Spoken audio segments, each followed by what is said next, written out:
Trading Nut, Episode 8. If you embrace very good risk management that is suited to your personality and targets in life, this is where you get success. The market's going to do something. Your job is not to fight it. The market never, ever runs away. It's always there. That personal diary of trading will make you a much better trader than... I could be right about the direction, but wrong about the trade. Don't focus on the monetary side. Trying to make too much money on a trade is what I have seen killed every trader. Your losses offer you some of the greatest insight you can find into your mistakes. Relax, learn the process. Candlestick pattern trading is a freaking trap. Don't be in a rush to become a millionaire. Let the market tell you what the market wants to tell you. This podcast is not financial, trading, or investing advice of any kind. What's up, traders? Welcome to another installment of the Trading Nut podcast. I'm your host, Cam Hawkins, and today I've got a guy who's probably got the best name in trading on the show. He's called Gil Benhur. Now, Gil is from Israel. We've got him on the show in a second now. He's a supply and demand trader. It takes us a little while to get into the real guts of the show, but trust me, when we get there, it's absolutely fantastic. He leaves us with a massive tip on, for anyone that's struggling out there, like I have in the past, and sometimes do now, with placing your stop and letting it get hit. So if you're one of these people who always move your stop, or don't place a stop, or place your stop way out in the distance, he's got a little tip in here, and you've got to listen carefully for it, where he reveals a nice way that's going to help you get over that particular bad habit. All right, and then on top of that, he leaves us with a resource that you can go and get your hands on straight away after the show, where you're going to get 5 hours of free education, and he's going to talk to you in detail around order flow and other things around price action trading as well. I've checked it out. It's about 5 hours worth of stuff, guys. So listen to the interview in its full. It's absolutely brilliant. Not only does Gil run now the Fivers.com, where he helps other traders get started trading the currency markets, but he also was part of Read the Markets, which is a fairly popular trading educator out there. So he was part of that, and I'm trying to get his mentor on the show. So the actual guy who founded Read the Markets, his name's If. I'm trying to get him on the show, so we've made contact. Hopefully he comes on in the future. I know he's fairly elusive to get hold of. We're making slow and steady progress, so stay tuned for that, guys. That should be coming up in the future. So yeah, he's got a lot of. So Gil's got a lot of insights from the days back in Read the Markets, and the other guys that were involved in that. So it's a fantastic show. A lot of interesting stuff out there for you listeners.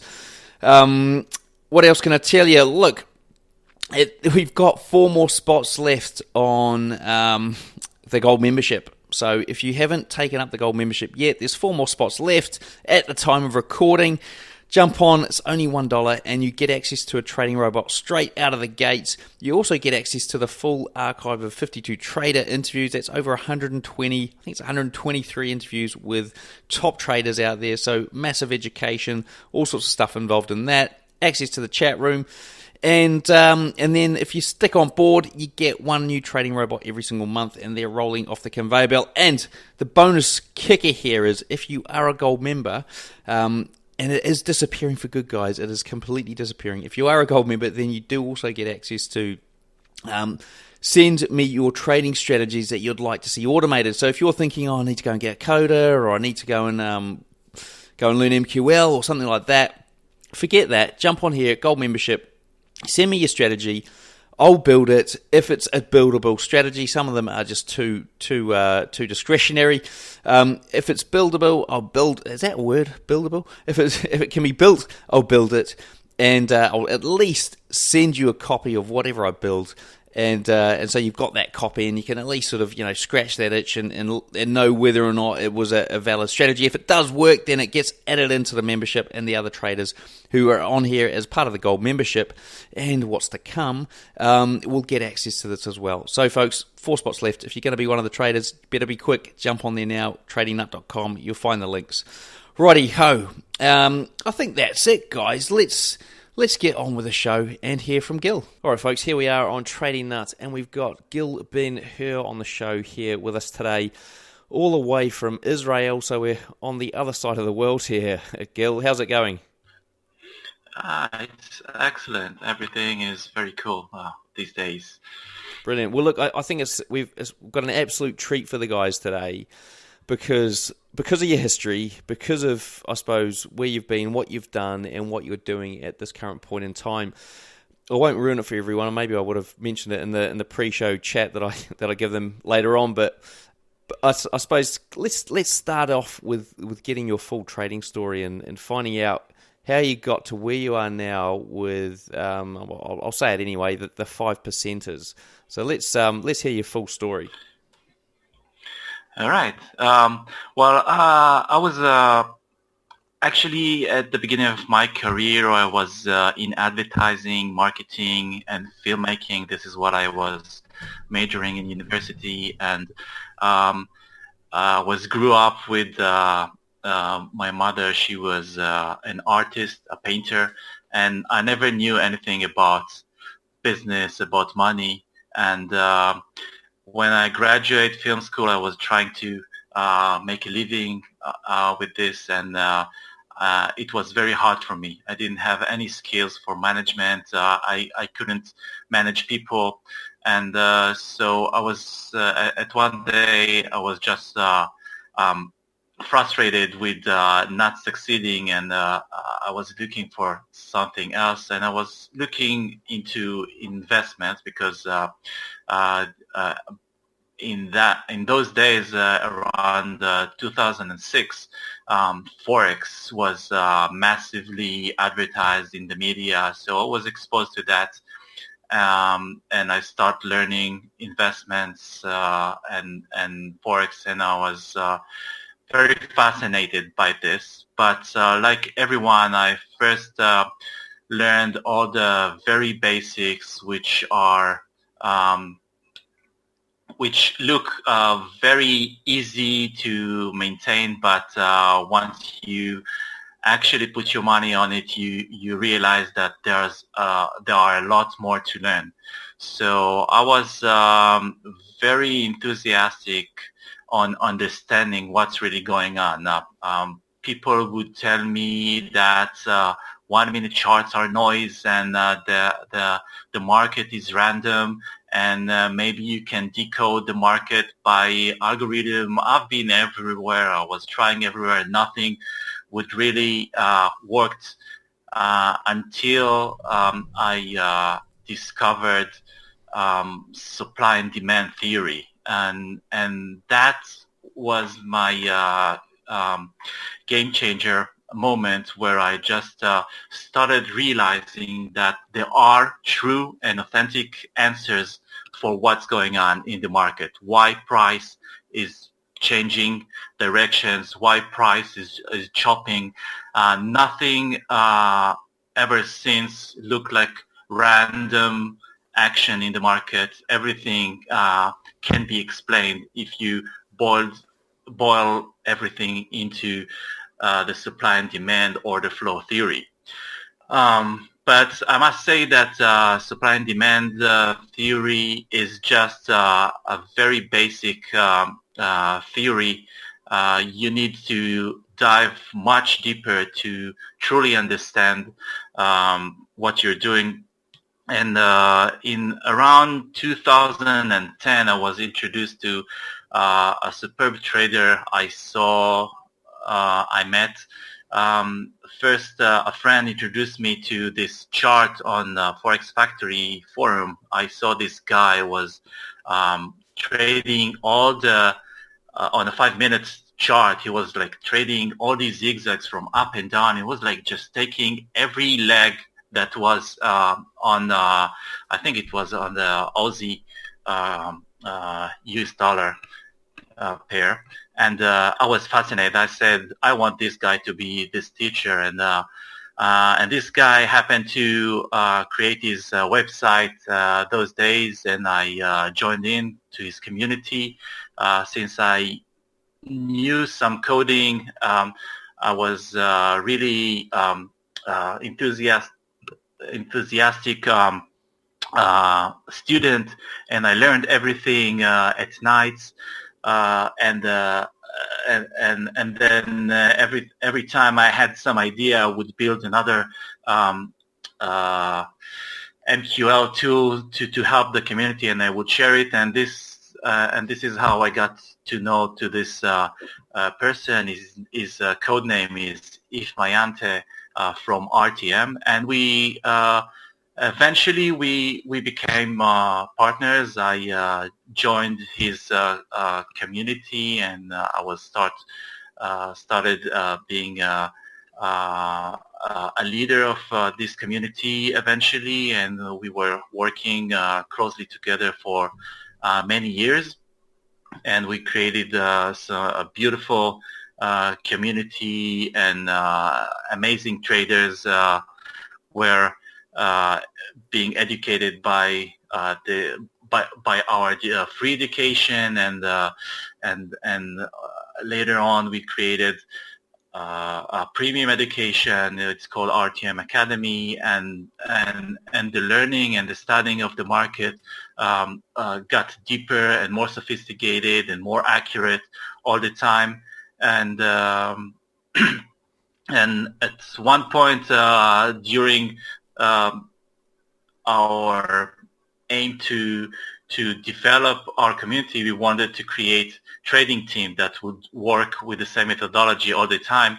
And this is where I started doing some research, and I was looking for how to create this pool of trader with all the funds and everything, and how to do it, how to do all the logistic and the administration among traders. And I gathered together many business models that I was finding around, and I was and this is how I formed another business, which is now what I'm actually being focused on, which is the 5%ers.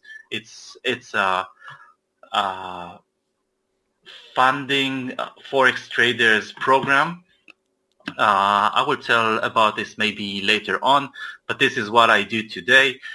During my time in RTM, Read the Market, I was full-time trading, and I was managing to double account every now and then, and I was very happy doing trading, and was very happy with the constant learning of the market. Eventually, what today I understand about the market is that when you approach the charts, you should not look for patterns, shapes, and all kind of arbitrary formations in the chart. What you're trying to do is to just step back, like let's say 2 meters away from the screen, and try to read from the chart a story that where you can tell where the motivations are, where the big money is playing their tricks on traders.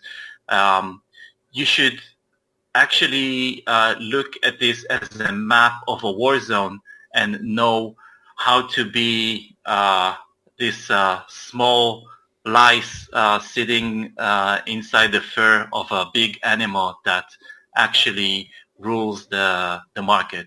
So this is what I'm looking for in trading, and this is how we read the chart in a very big, broad perspective.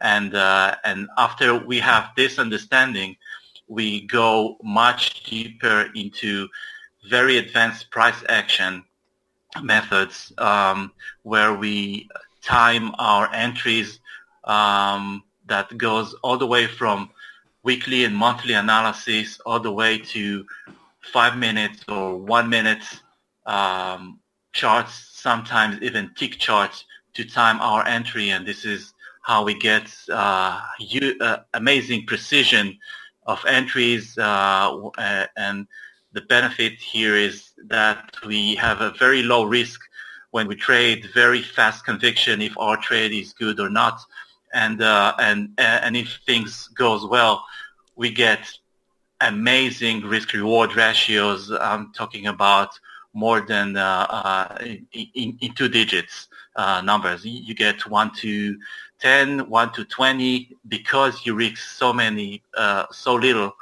It's just amazing. So winning the market like this gives you rewards you with great feelings that you actually control this beast, where most people, even professional traders, I hear them most of the time, they say this market is unclear. I mean, reading the market like we do is never unclear. We always know what's going on. We can always tell the story of what's going on in the market.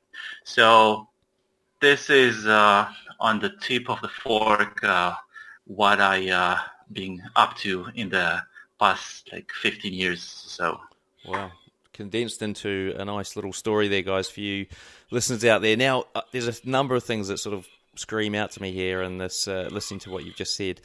I mean, I suppose the clue is here for you guys listening is that this is actually the real important stuff that you need to take on board here. So I also discovered supply and demand late on in the trading career, and sort of hanging my hat on a whole bunch of other things that weren't working, or I was hoping for them to work, and they just weren't. But I couldn't see the wood for the trees, and it wasn't until I sort of started to learn supply and demand that all of a sudden it was a bit like, and the analogy that I've written down for a couple of people is that it was a bit like driving down the road. So beforehand I was driving down the road with a blindfold on, right? And I was on the road, but I didn't know where I was going, and I didn't know what was coming at me or whatever. And now, after learning supply and demand, all of a sudden I've taken off the blindfold and I can see what's going on clearly, and can avoid cars and can avoid pedestrians and all that sort of thing, and get to my destination. So that's sort of supply and demand in a nutshell to me. So Gil, another thing I wanted to touch on there was so you talked about amazing precision. I mean, can you give us an example of sort of a bit more detail around how you'd sort of get to one of these trades where you've got this massive risk to reward ratio? Yeah. First, it really involves a lot of mentality and patience. Usually, a trader, when you come to trading, you want to work. The funny thing in trading is that, I will start from the beginning.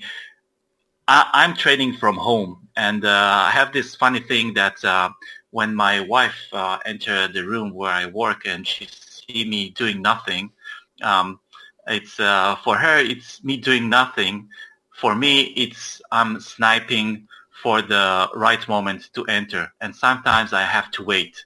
And this waiting time and this huge patience is the actual work. So this is a key thing to understand, that sometimes trading can be a lot of waiting and sniping, and in your mental state of mind, you have to figure out how not to get bored. I find this method, I might be talking about this later on this interview, how to be fully mindful on the market even while you wait for the right moment, because there's a lot to do while you wait for your trade. But moving back to your actual question, to find the right precision beside the patient, you also have to do what I call multi-time frame analysis. Know where are the hot zone levels where price should be reacting, and then drill down all the way to very low time frame to look for hints for confirmation that these zones are going to be reacting as you would expect them to be. Another thing that, so I'm using some confirmation price action methods to enter my my key level. I'm absolutely waiting for the very last price I would think there are untaken orders. Sometimes it can be frustrated because the market would turn before you get these your entries, your orders, but you know that in the long run it's very rewarding. Even if I lost a trade that were giving like 100 pips and I was missing it because it didn't go the extra 5 pips I needed, it can be very frustrated, and I know that in my mentality, if I wasn't aware of this, I might have in the next time just make a shortcut and take the expense of these 5 pips. But if you know that in the long run, when you miss few of these amazing trades, but every now and then you catch this trade on a pinpoint accuracy, where you take the last pip before the turn, and you have like zero drawdown, and you have the lowest risk that you were taking, and the reward with amazing risk reward, it's sometimes priceless of what would you do or suffer if you would do these shortcuts. So knowing that what the pros and cons of doing these shortcuts is what's giving me the patience to wait and also the holding on to the possible frustration of not taking high accurate trades. So this is the key for taking accurate trades. You really have to sometimes let off good trades that you might have taken, because it would ruin your discipline afterward if you would do. So it's a case of like you've got to let some of those good ones go and just go, well, absolutely, it wasn't my entry, so I'm not going to take it. Yep, it went to the target. If I got in, I might have lost. And you just got to be happy and content with that, which is difficult. It's a difficult thing. So when do you know that? So you're obviously looking for a specific setup. Otherwise, you'd obviously have sort of any number of reasons to get in and at any point in time. So is that why you're able to do it? Just because you know exactly what you're looking for and you're waiting for that to happen, and if it doesn't happen, then you're happy that you didn't get in. Is that how it works? This is how it should work. There's a lot of mental work aside to your trade. If you do a lot of forensic after the session and before the session about how you feel, how you your emotions while in trading, and you become more aware of what's going on with you emotionally when you trade, you become more aware, and you can also create tools to overcome these emotions, because you know the outcome if you don't. So so I'm trying to do it. It's always a struggle, and I think and I can tell you that by being evident to hundreds and thousands of traders, the ones that had the biggest success are the ones that are the most calm and disciplined and I call it Zen personality. It's like these people with less ego are the ones that make the most success in trading, because you have to restrain a lot of discipline on yourself. You have to enforce a lot of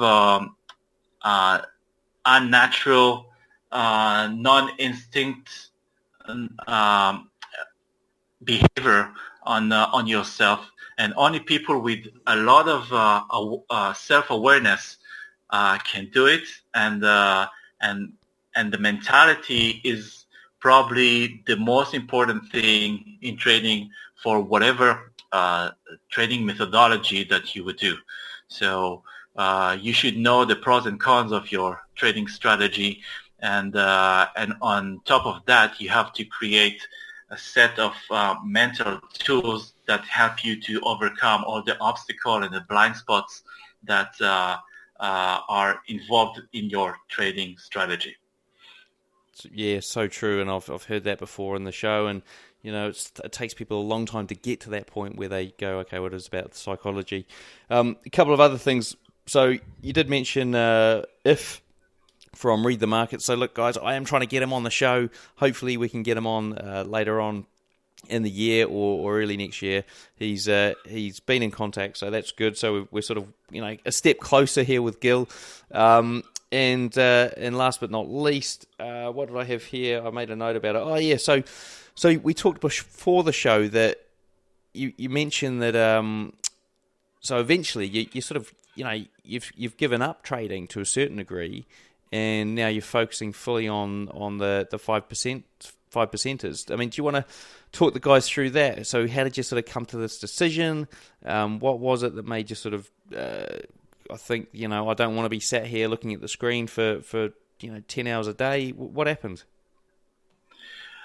Well, it wasn't, there isn't a pinpoint moment where I decided not to trade. Actually, I was the 5%ers fund was evolved from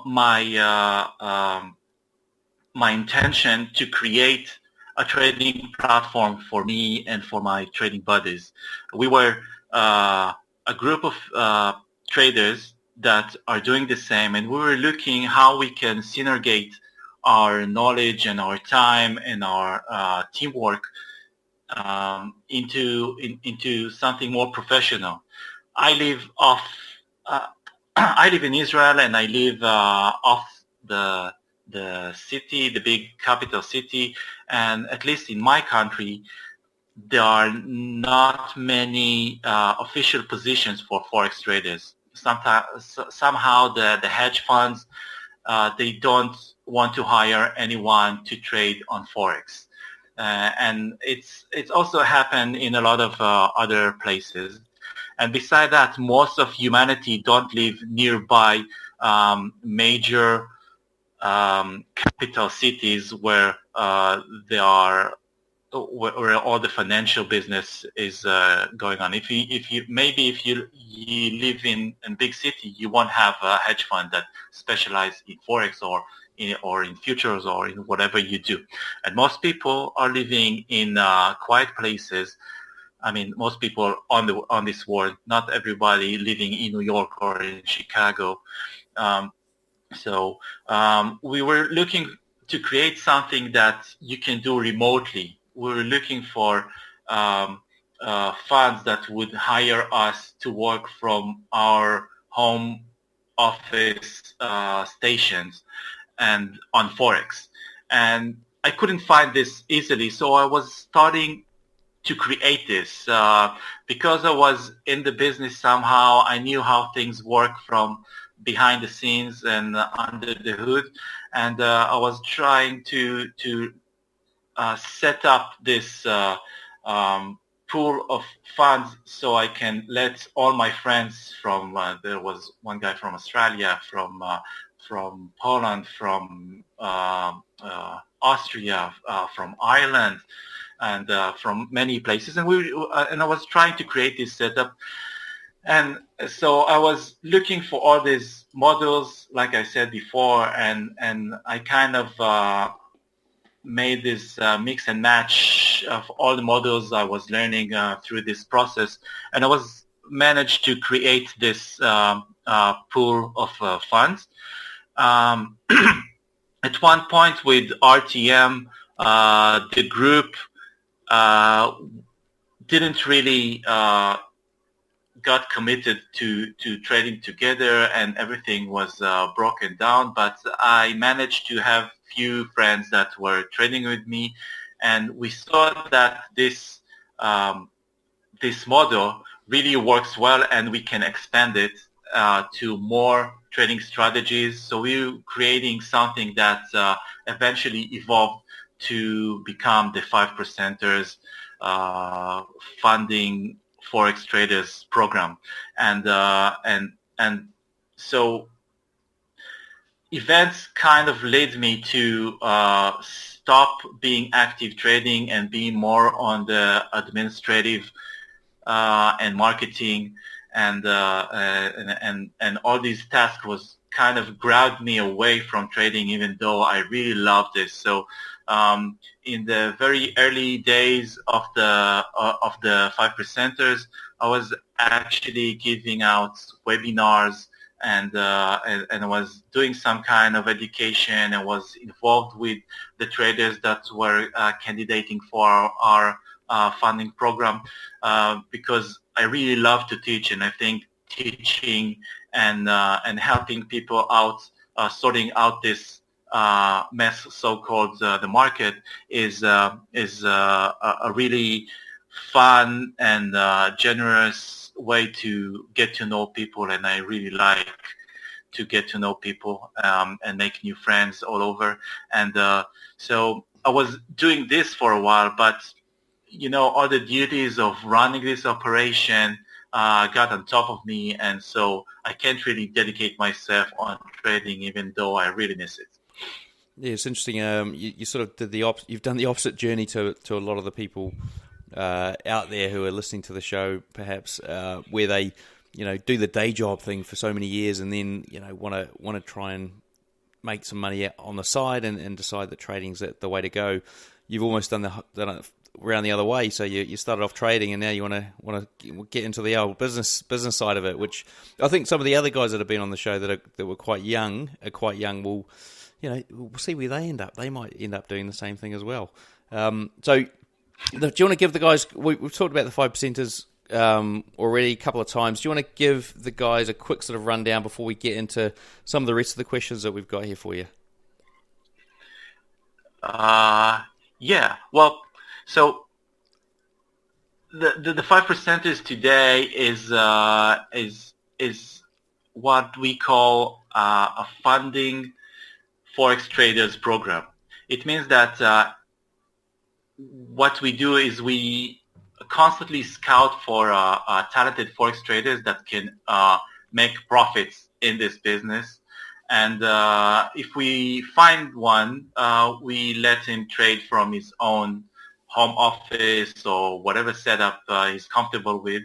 We have traders from all nations in this wonderful planet, and our motto we have this motto saying that you bring the talent, we bring the money, and we both share the profits. So this is the deal that we actually providing for traders.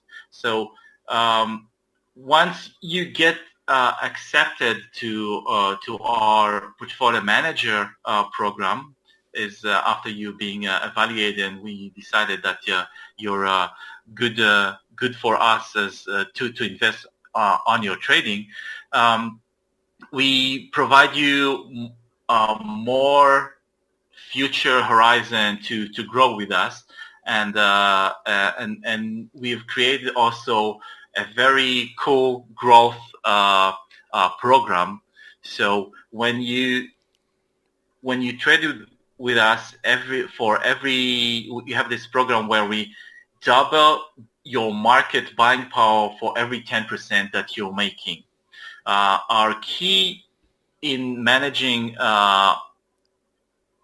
mass amount of traders is that we have to manage very low risk on trading. We have to enforce this. So we have this set of money management rules, or I won't call it rules. It's more money management guidelines that we enforce on our traders, and the essence of this is that we require very low risk trading, meaning that we will not tolerate more than 4% drawdown, relative drawdown for any trader.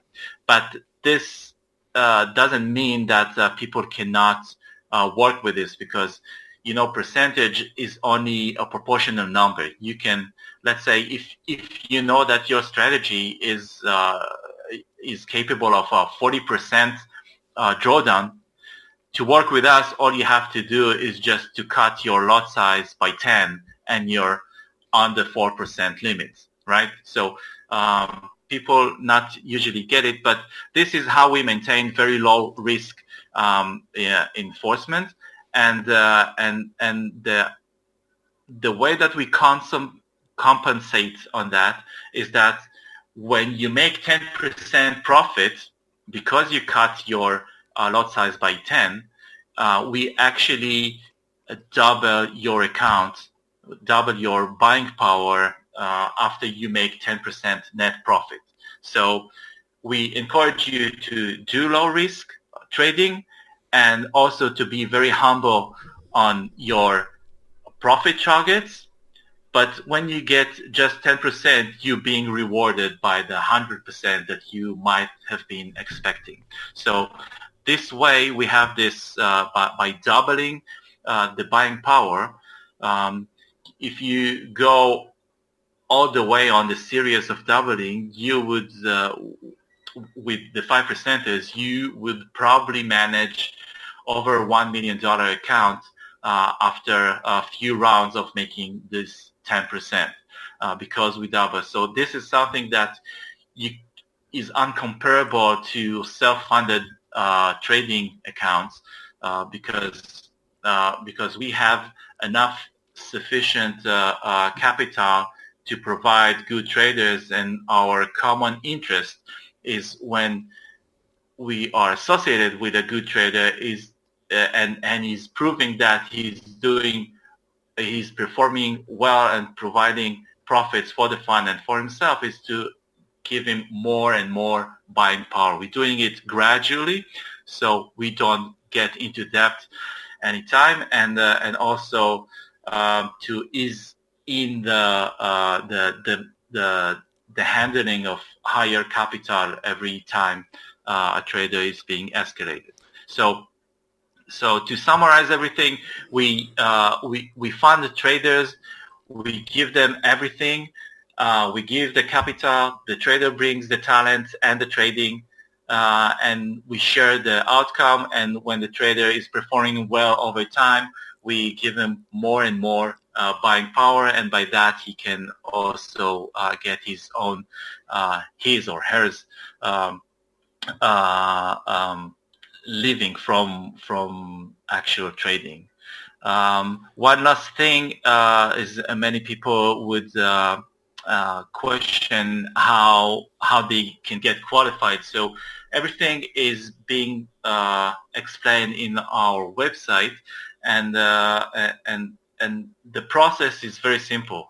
Anyone can be candidate to trade our fund as a portfolio manager.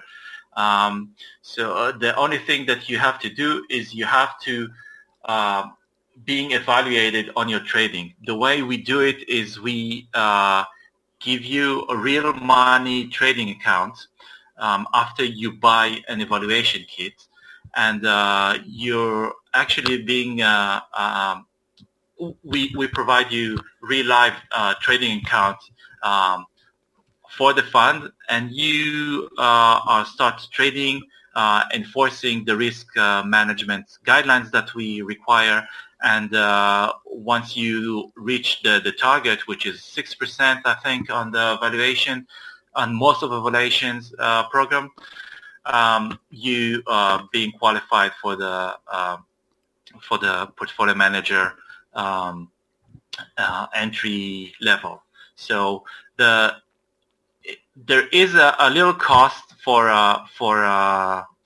being evaluated. The only cost, and it's only once one-time payment, where you just pay the amount that we are risking on you, or that it's actually the amount that we're letting you lose during your evaluation. So if it's $400 that we let you lose to be in the evaluation program, this is what you would pay. So it's a very fair deal where you actually pay for the losses only during the evaluation, but if you succeed in this evaluation process, you would also get your portion of the profits that you're making, because it is made on a live trading account. Oh, okay. So this is also a cool feature to our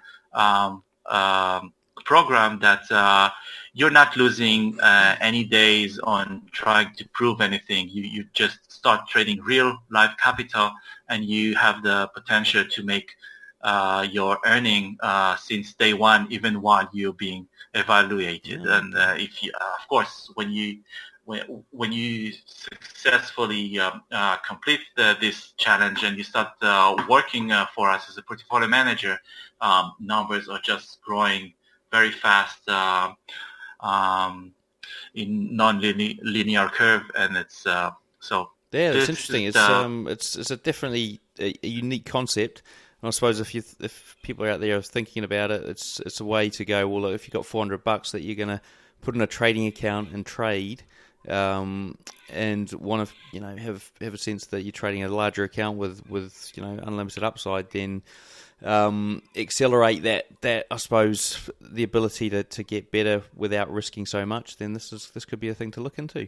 Hey, look, so I'm gonna we'll give guys a link at the end of the show, but I want to dive back into your past and try and get some details around the trading that you were doing when you were sort of full time doing this thing.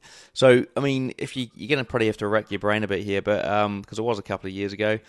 Can you give us like your some of the stats around your trading? So like how long did the trades last for?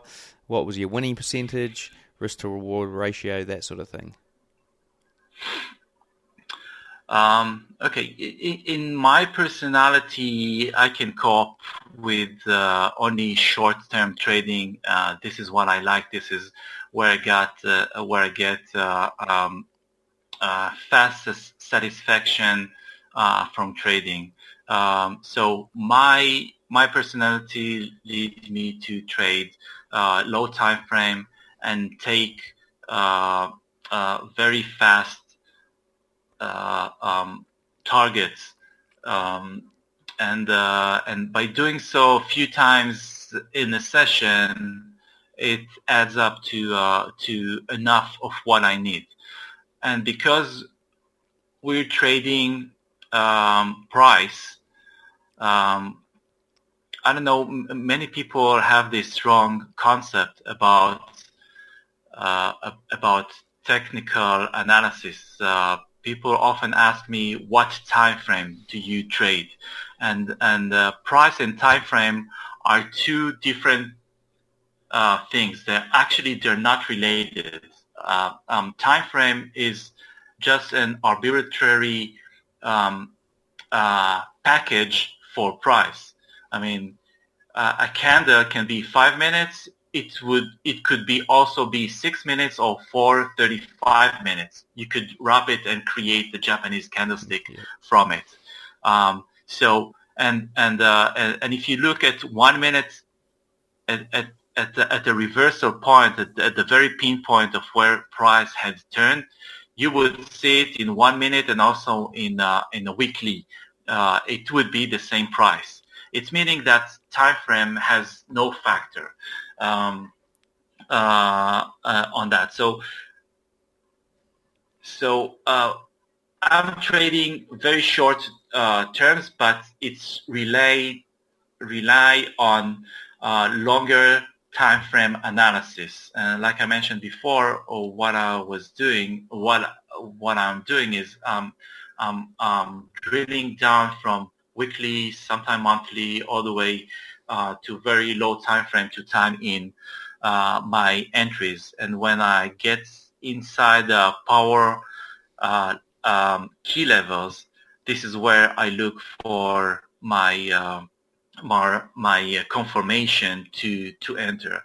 So usually my trades would last a few hours, from minutes to few hours. It depends how fast or what events are occurring at that time, because without news events, price usually not moving that fast. I don't know if you know the statistics, but about 80% of the time the market is ranging. And it's ranging in euro dollar. It could range on 15 pips range, and it doesn't give you enough meat to eat. But every now and then, 20% of the time, price would get into a rally, it will get into a price, and then it go to a ranging zone again. It's called the flag and pole formation.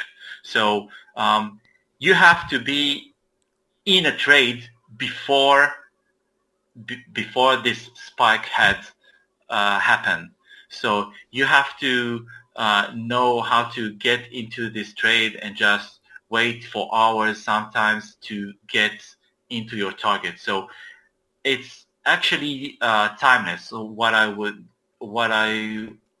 the target is not the amount of time I would be on the trade. It's how much pips would I take in that trade. So sometimes it can last hours until we get this spike, and sometimes it can be very quick. It's really depend on that. But the trades are mostly within the day. Sometimes I would wait for a few days for that to hit the target.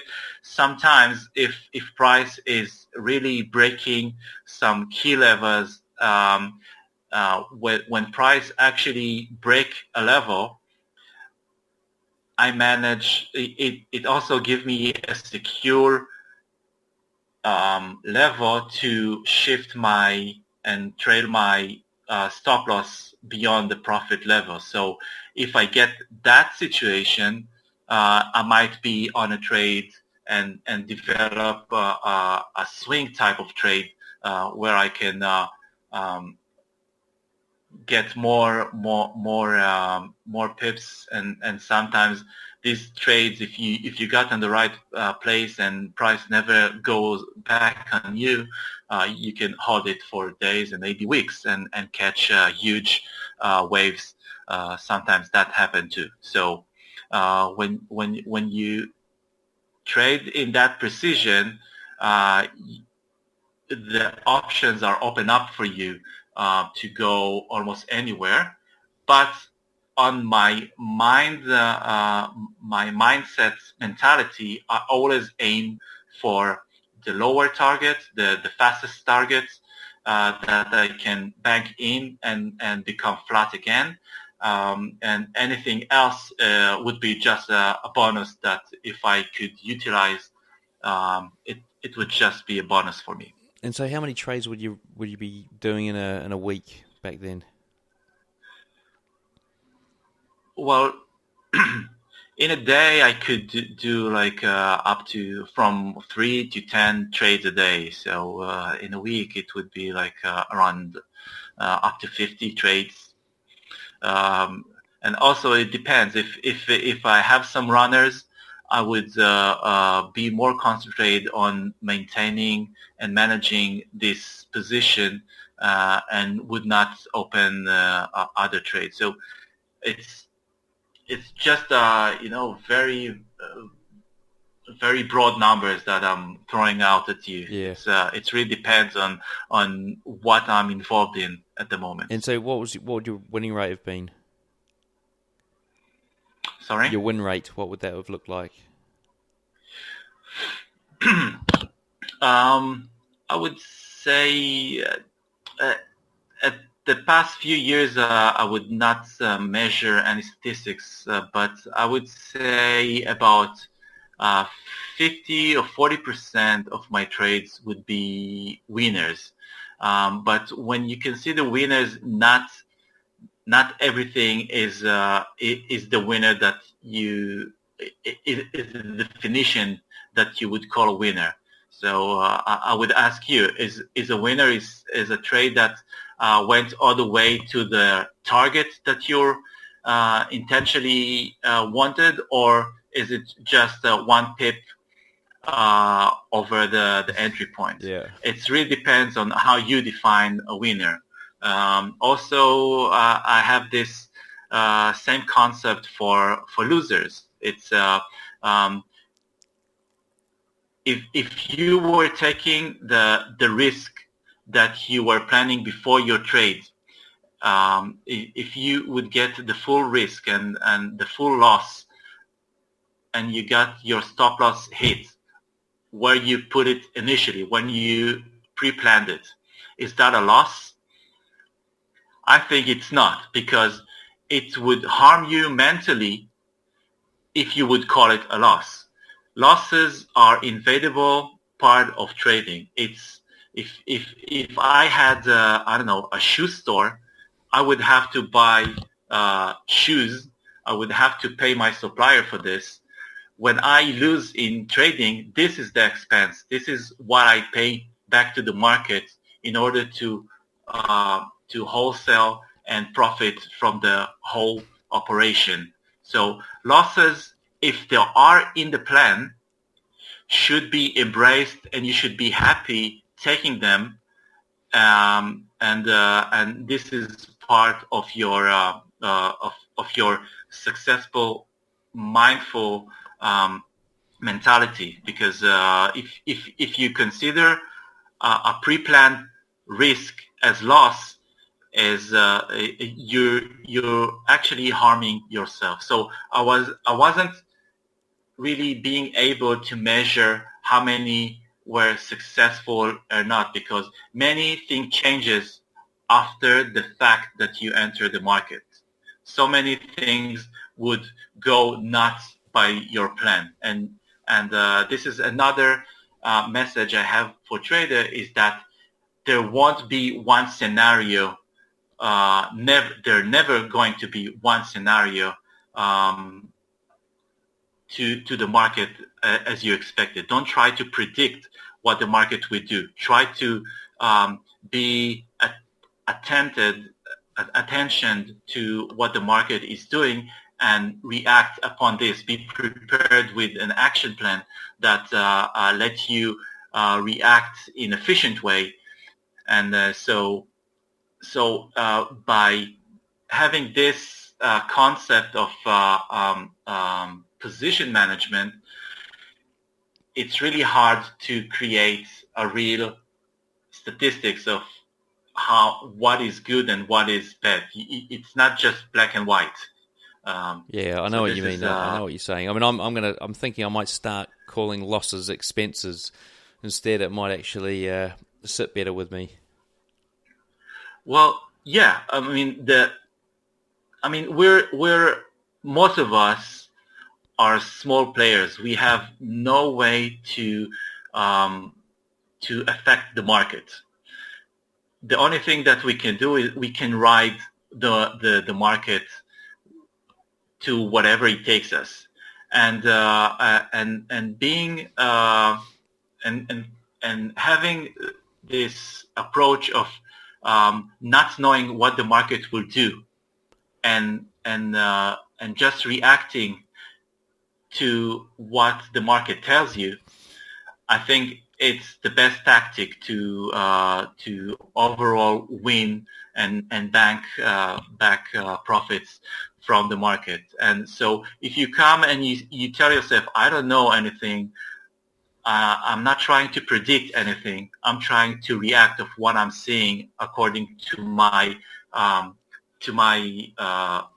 past experience, and I would happily take losses that are pre-planned, because it's a risk management game.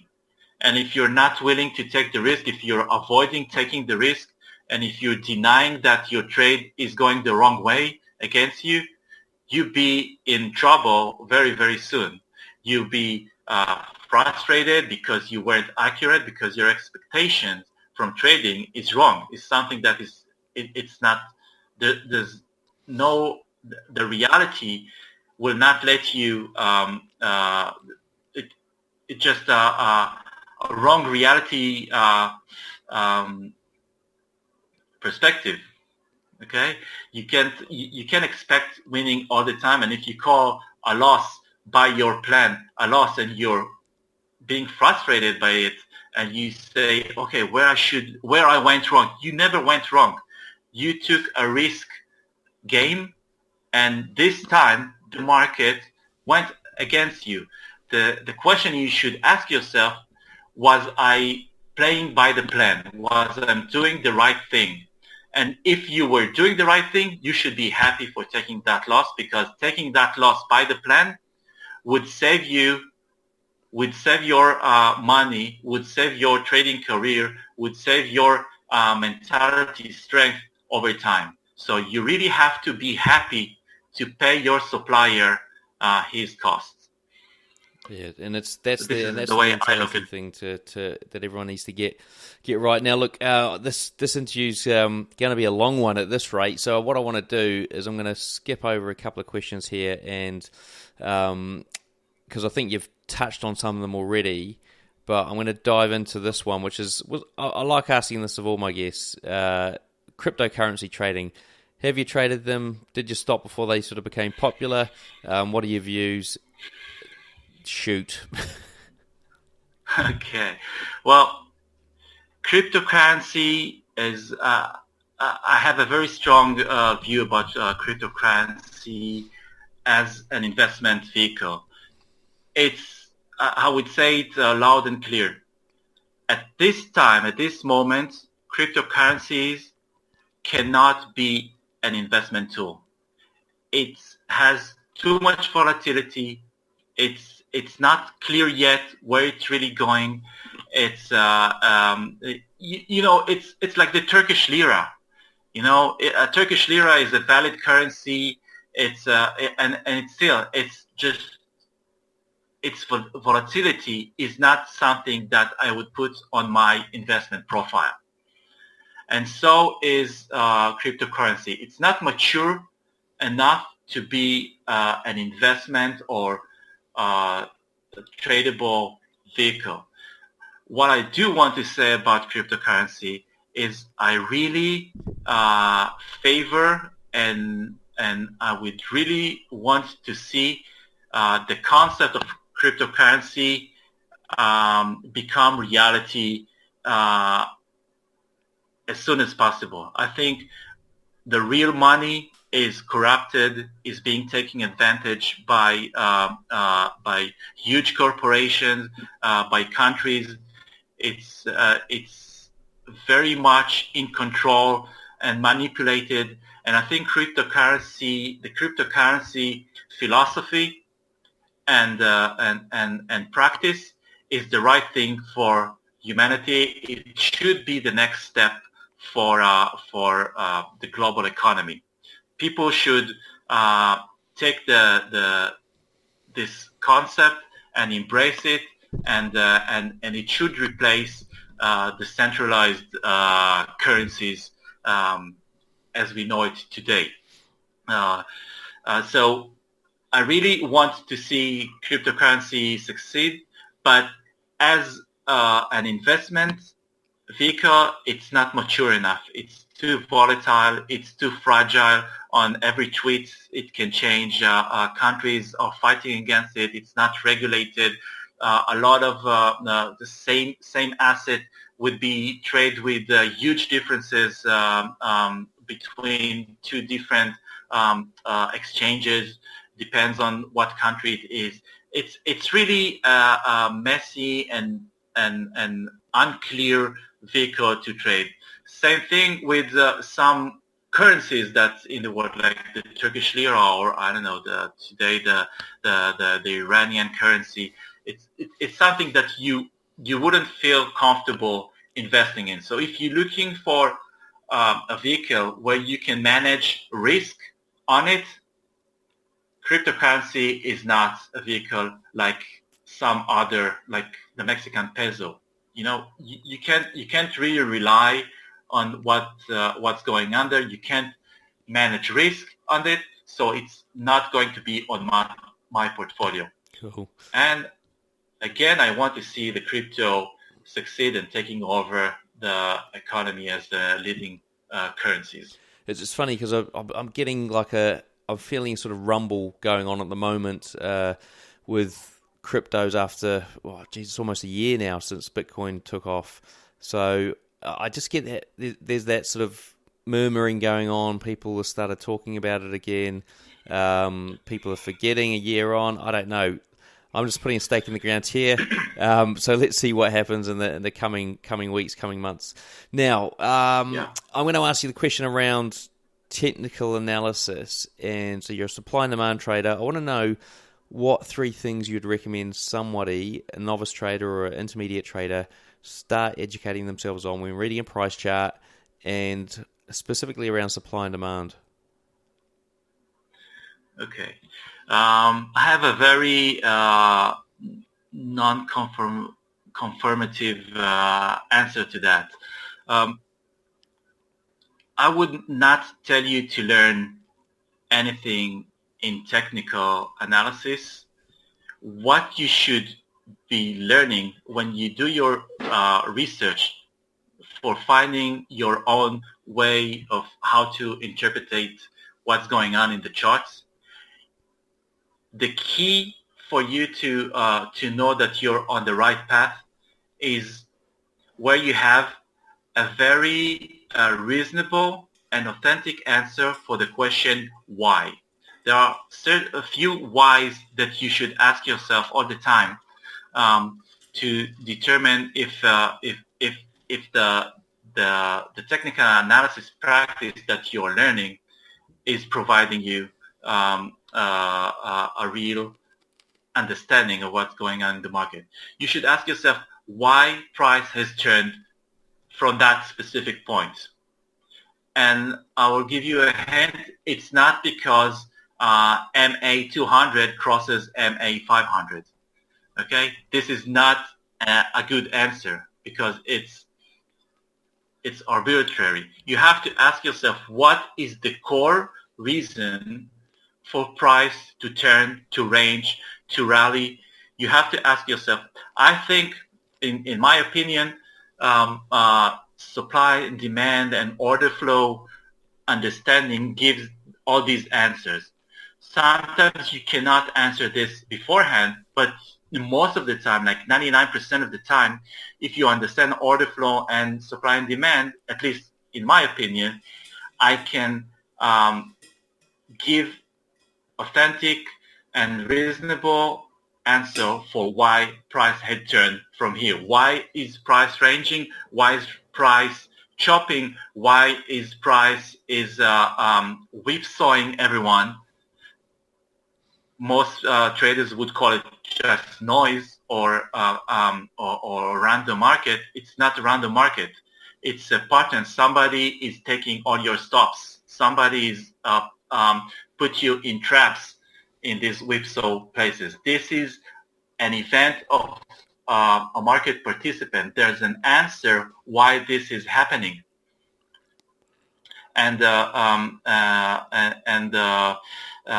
you should also get a good reply to why its price is breaking this level.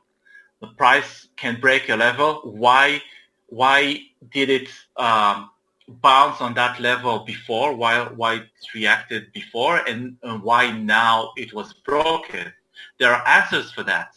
This is what you should be looking when you go on and search for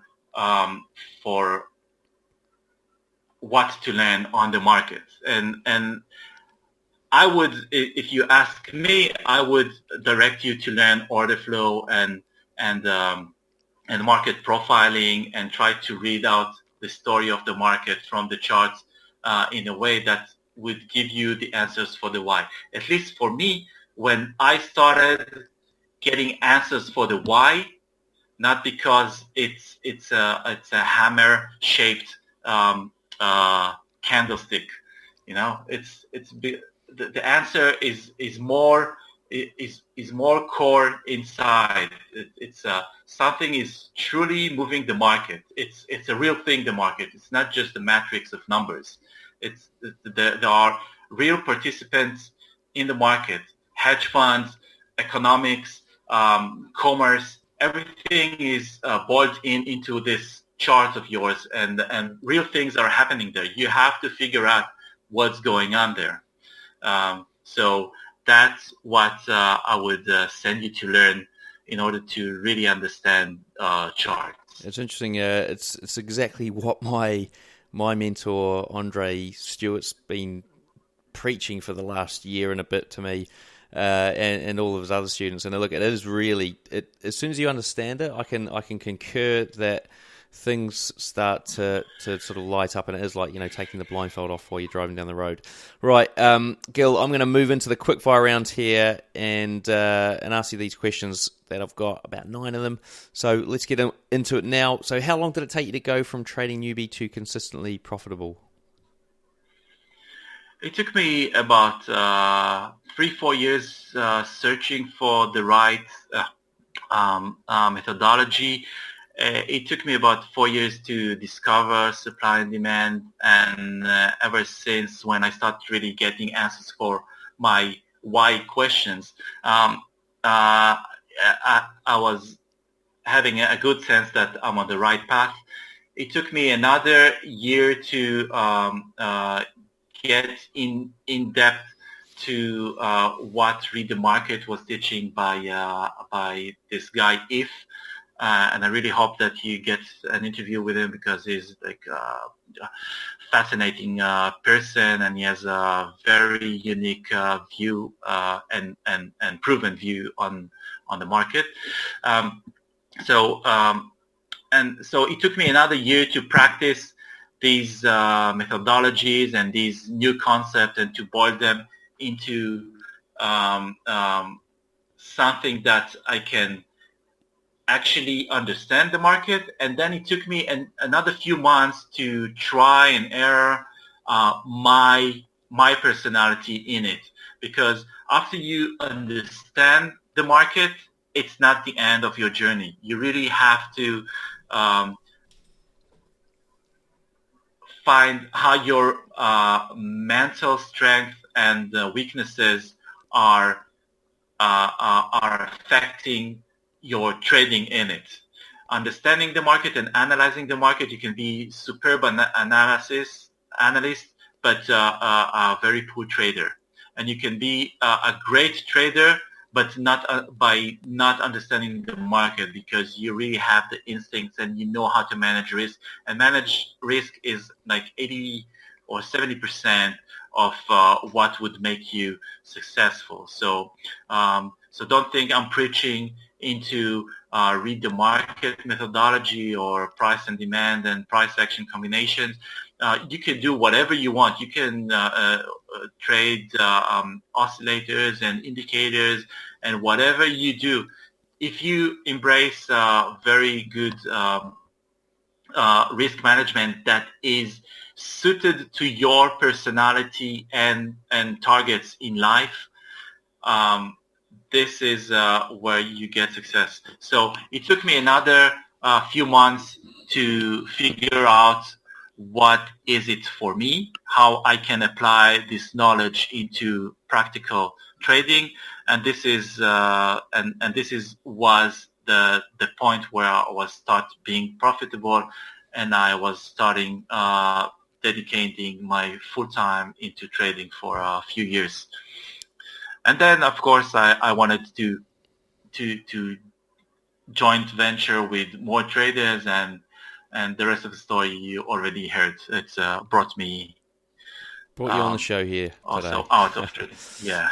What's your mental approach to trading, and do you have a special technique you can share with us today? Yeah, I think I mentioned this before.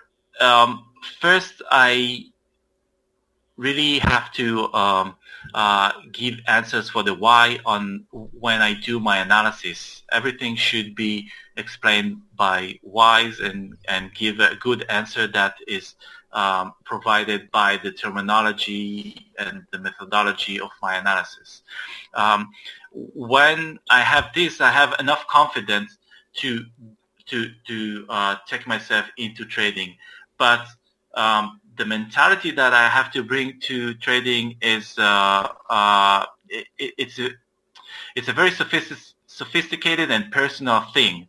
I would share some of mine. First, my approach is that I don't try to predict the market. I don't have a prefix idea of what the market would do. I do have and I developed this method for myself, and I also was teaching this when I was coaching a few traders. I was developing a scenario-based method to how to cope with all kind of events that can happen before you enter the trade and after you enter the trade.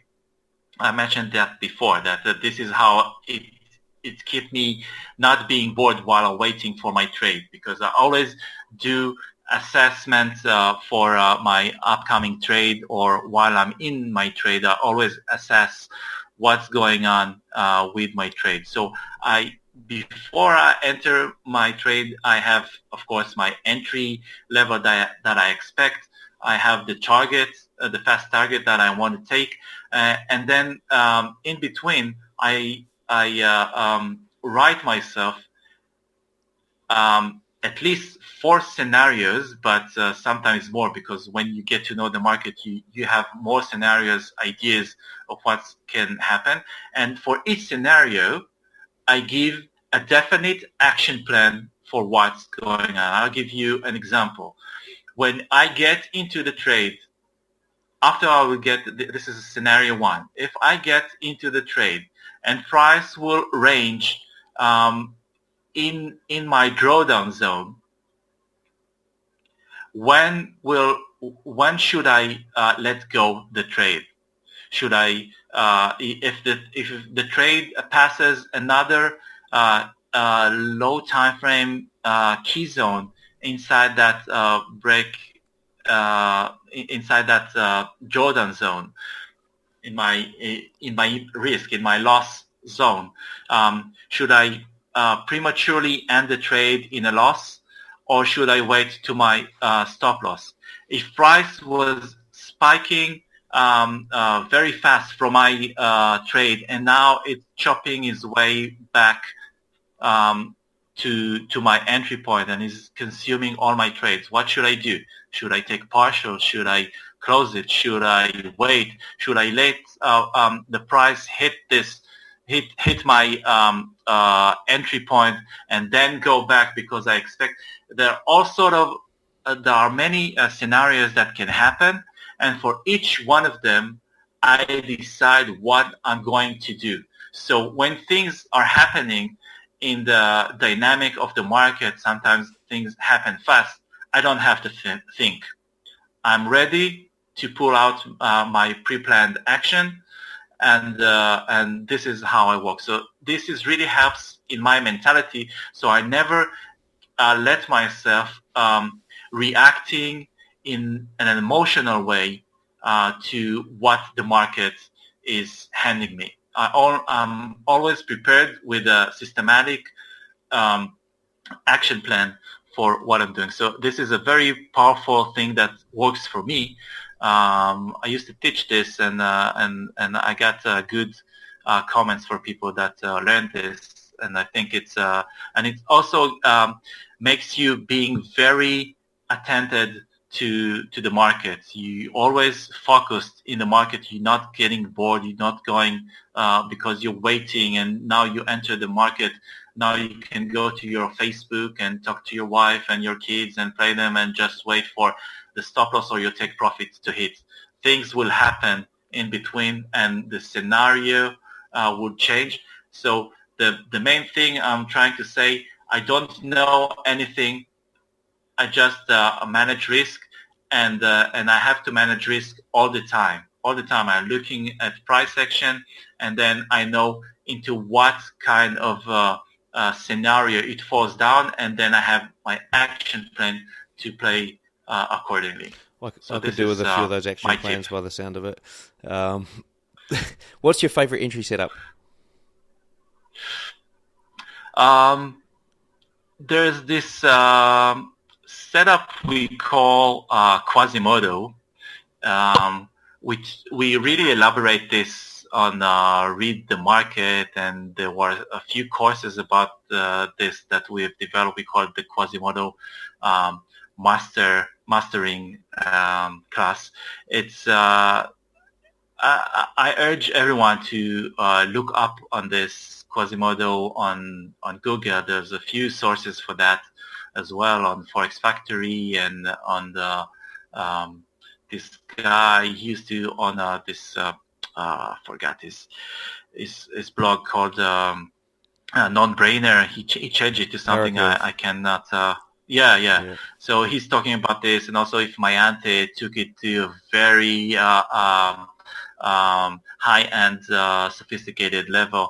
The Quasimodo is actually a confirmation signal that you can see in any resolution of time frame, and it's actually show you where a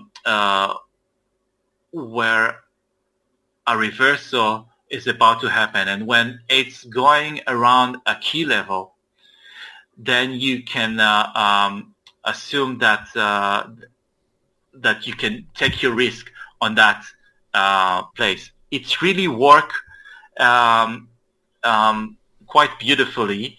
And another thing I want to tell people that on key levels, something that is very confusing, that many times key levels would give you some sort of reaction.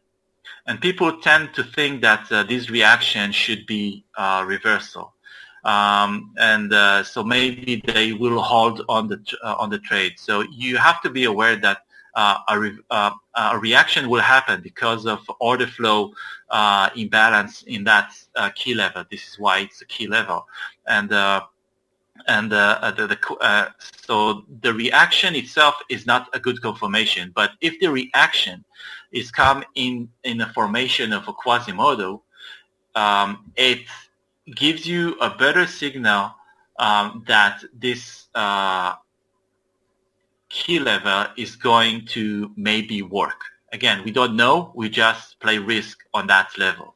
So Quasimodo is a very powerful and very, very accurate if you know how to apply it in the right places. And if I can still like 2 minutes, I can tell you a very cool story about Quasimodo that I learned. At one point, an education school in Israel called me out and asked me to give their students a course. And I was talking to this main main director in that school, and he told me his past, that he used to work as a trader desk in a hedge fund that had their branch in Israel. And he was telling me that he had this trader girl. She was like 22 years old, almost no experience whatsoever. and because she was very young, they let her trade very cheap stocks. And so they gave her money and they told her to do some stuff.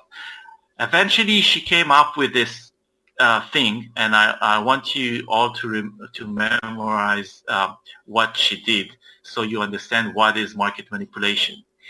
She was saying, okay, now I inject orders into that stock, and price moving up. I get all these suckers buying this, and I'm selling them back.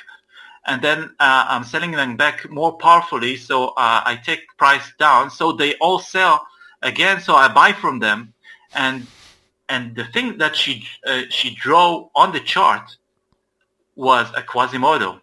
Really? And she was doing this just instinctively. She didn't know what she was doing. She didn't know what to name it.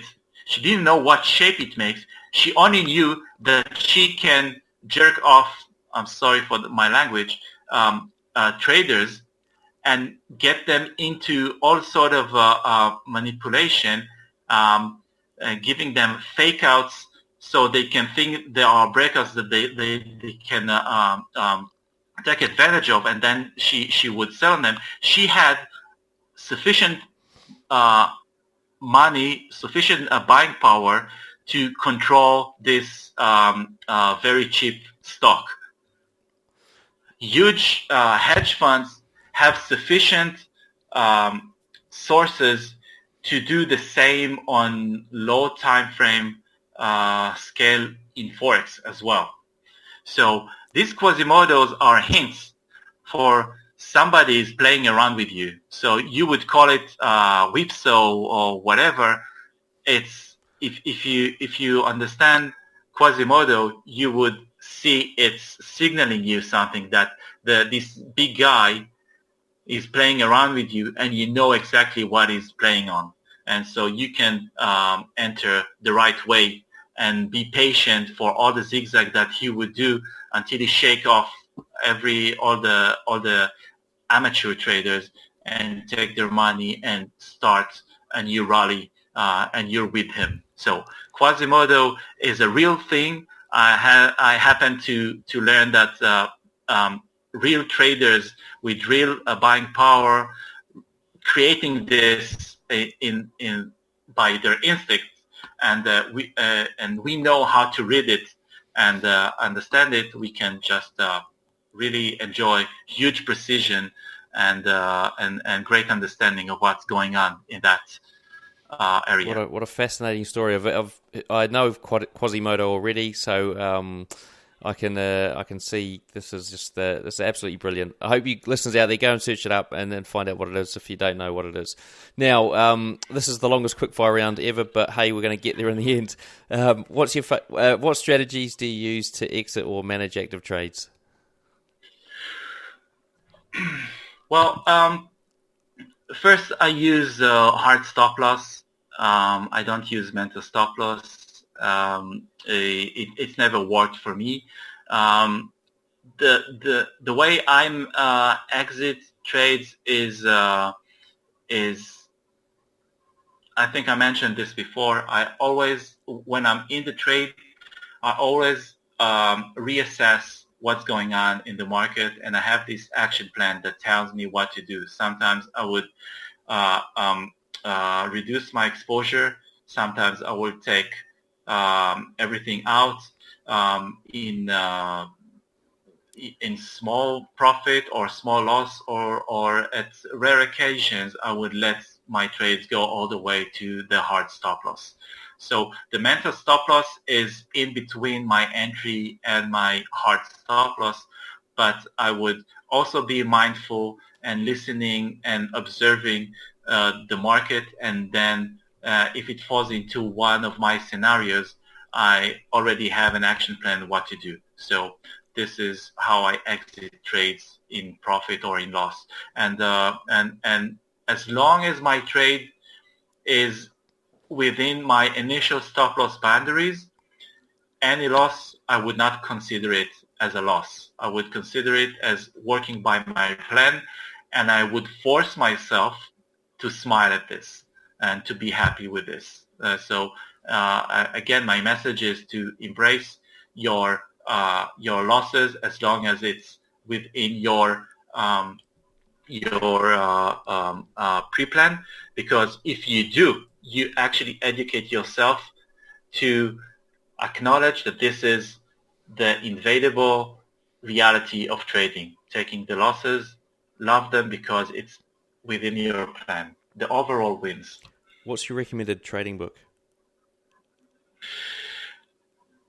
Well, there is this guy, Dr. Gary Dayton.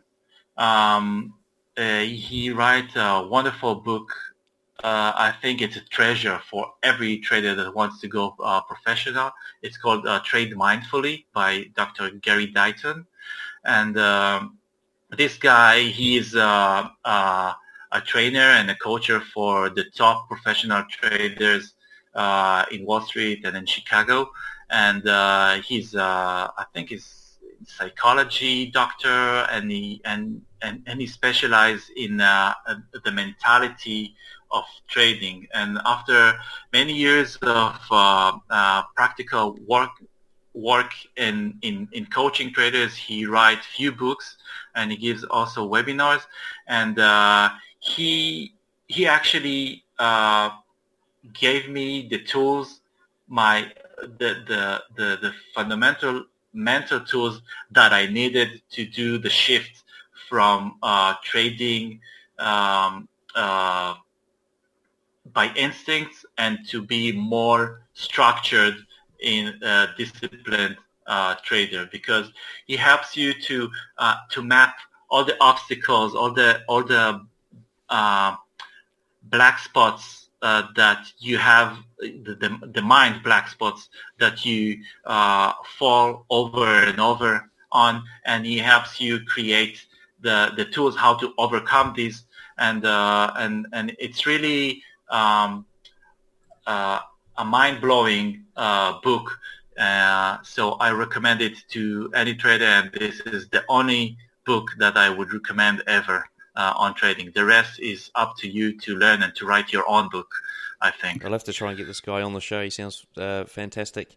So yeah, I mean, I was introduced to him by an interview he did somewhere, and ever since I'm fascinated by his work and concepts, and I think you should get him on. Yeah.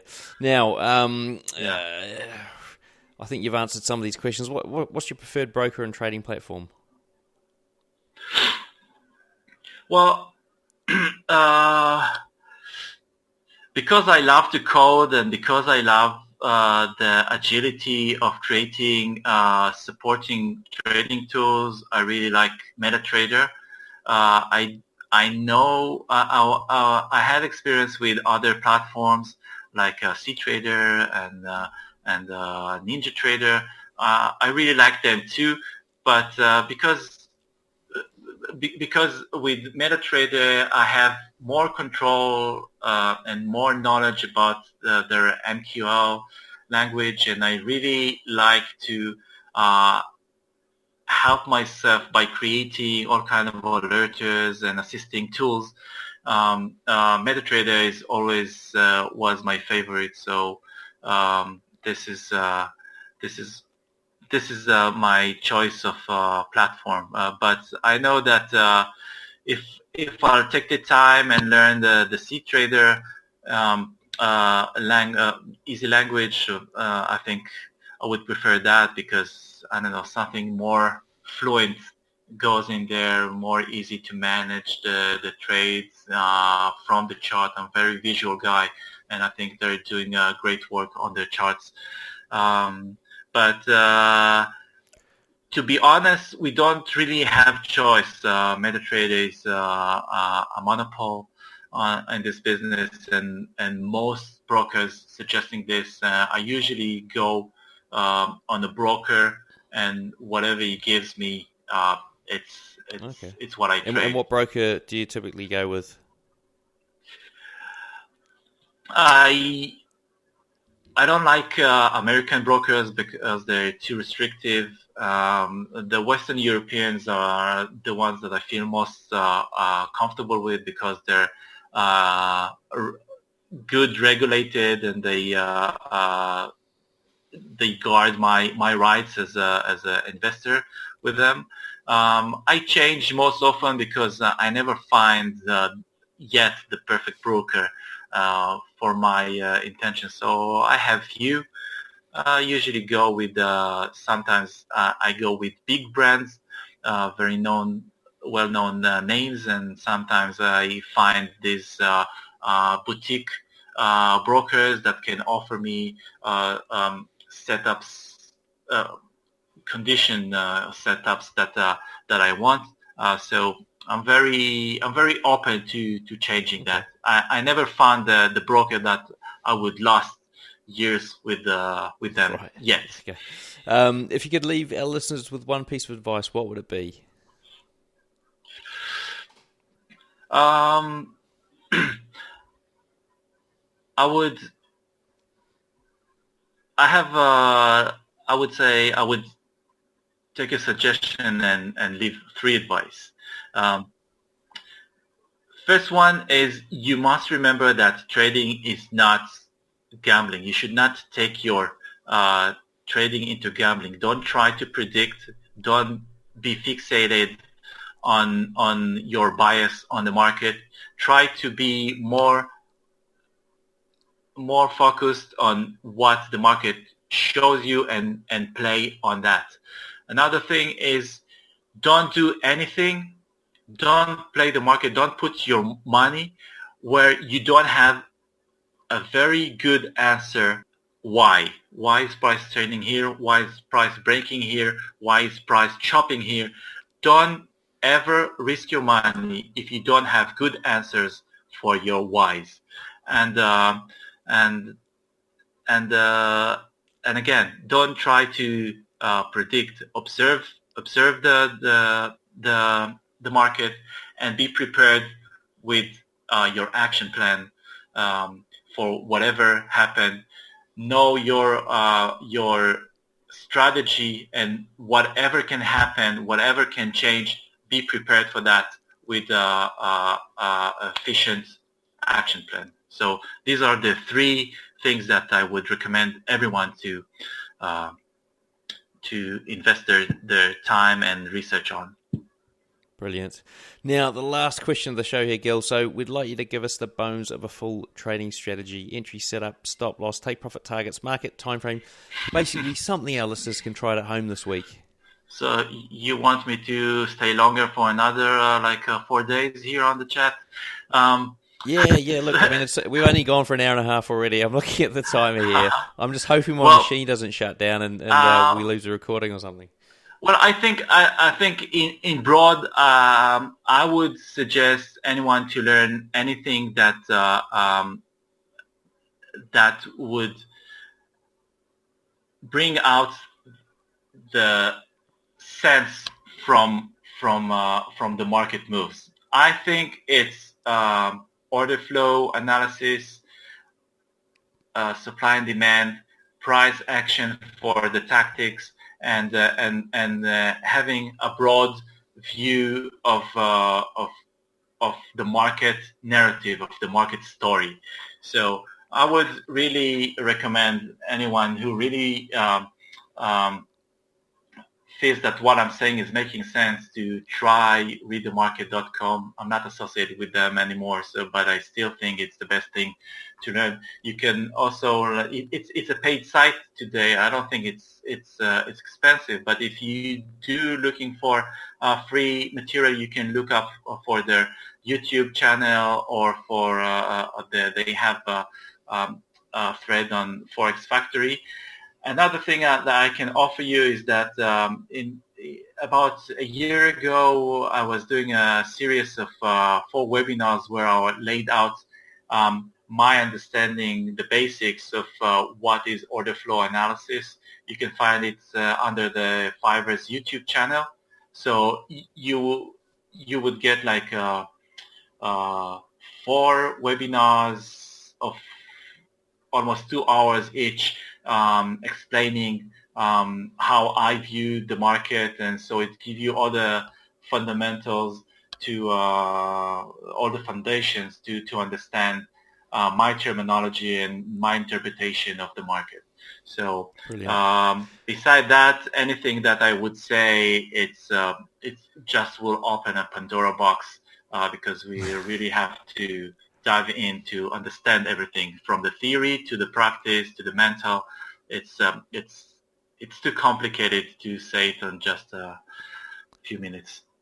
Yeah, look, I mean, I think you're right there. Look, I mean, thanks for referring to your the Fivers YouTube channel. So we'll get a link up there in the show notes, guys, to that. So before we wrap up, what's the best way for the listeners to get hold of you? Well, I'm very happy to get to know people. So you can write me to my email, gil@thefivers.com. It's the Fivers. It's THE5ERS.com, and I'll be happy to chat with anyone. I can tell you right now that I'm not giving any educational, so if you want, you can write me and I can refer you to the sources that I know that are in the internet that are good enough for you to learn, but I'm not giving education. I'm mainly focused on maintaining our the Fivers operation. So brilliant. Okay, guys, look, a big thank you to Gil for sharing with us today. Everything we've discussed here, along with all the links, are in the show notes. To find them, simply search for Gil, Gil, in the search box on tradingnut.com. Until next time, I wish all my listeners trading happiness and success. Thank you very much. All right, folks, great interview there with Gil. Now, look, if you do want to check out those videos that he's mentioned, I've put them up in the show notes. So all you need to do is head over to tradingnut.com. And you'll find Gil probably on the homepage at the moment, but if you're listening to this in the future, just search him up, episode 8. You'll find him on the interviews page, and what you're going to get access to is 5 hours worth of free education on order flow, worth the watch. Chuck it on your Apple AirPlay or whatever it is, and off you go, your iPads. Just sit there and let it soak in. This guy's had years of experience doing this stuff, so absolutely fantastic education. All right, guys, unless I see you in the chat room, jump, and I could see you, if you're not already in the chat room, jump on the gold membership and grab one of those 4 spots, and I'll see you in the chat room, and have a great trading week. See you then. Bye.